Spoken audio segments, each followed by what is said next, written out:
All India Muslim personal law board की जानिब से जो प्रोटेस्ट कॉल दिया गया था बत्ती गुल का, वो बहुत कामयाब रहा।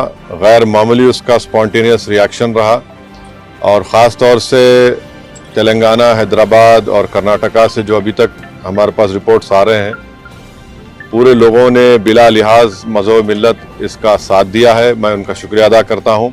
और इस प्रोटेस्ट करने का एक ही मकसद है कि हम नरेंद्र मोदी गवर्नमेंट को ये पैगाम देना चाहते हैं, ये मैसेज देना चाहते हैं कि आपने जो वक्फ अमेंडमेंट एक्ट 2025 बनाया है वो वक्फ बोर्ड के मफाद में नहीं है। वो वक्फ बोर्ड को बर्बाद करता है, वक्फ की प्रॉपर्टीज़ को ख़त्म करता है और ना उससे कोई रेवेन्यू में इजाफा होने वाला है।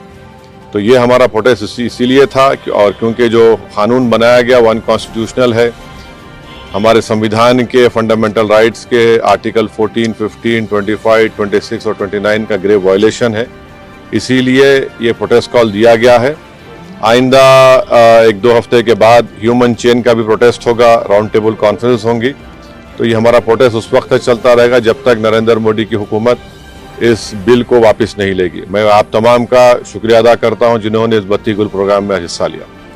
जिस तरह के बत्ती गुल कार्यक्रम या प्रोग्राम की जब बात करते हैं तो आपको क्या लगता है कि इस तरह के प्रोग्राम से क्या संदेश या क्या असर हो सकता है? नहीं, ये देखिए, ये स्पॉन्टेनियसली जनता ने 15 मिनट के लिए अपने घर की लाइट को बंद किया, अपने कमर्शियल एस्टेब्लिशमेंट्स की लाइट को बंद किया और एक मैसेज हम देना चाह रहे हैं प्रधानमंत्री नरेंद्र मोदी को कि आपने जो कानून बनाया वो अनकॉन्स्टिट्यूशनल है, वो ब्लैक लॉ है, वो वक्फ प्रॉपर्टीज़ को बचाने के लिए नहीं, वक्फ प्रॉपर्टीज़ को बर्बाद करने के लिए। और एक ऐसा एक्ट आपने बनाया जो भारत के मुसलमानों की मस्जिदों को, कब्रस्तानों को, वक्फ की प्रॉपर्टीज़ को उनसे छीनने का एक एक्ट बनाया आपने।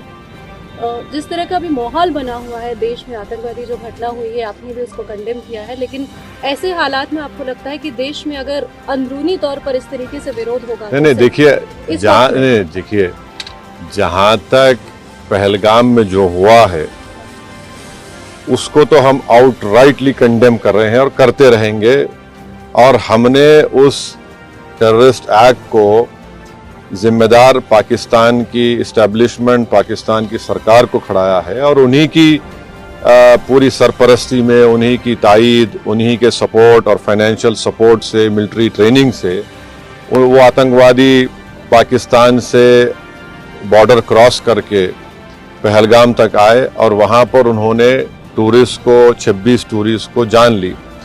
और सबसे अफसोसनाक और सबसे तकलीफदेह बात यह है कि उन्होंने उनकी फैमिलीज़ के सामने ख़वातीन को, महिलाओं को, बच्चों को अलग किया और मर्द लोगों को एक जगह खड़ा करके उनका रिलीजन पूछकर जो हिंदू थे उनको गोली मारी। तो वो तो कंडेमनेबल है, उस पर कोई डिस्कशन होने की ज़रूरत भी नहीं है। जहाँ तक हमारा ये प्रोटेस्ट है इस कानून के ख़िलाफ़, वो तो एक ऑनगोइंग प्रोटेस्ट था। और आपको मालूम होगा कि all India Muslim personal law board ने उस टेररिस्ट एक्ट को कंडेम किया और क़रीब 3 दिन तक हमने अपने प्रोटेस्ट को रोक के रखा।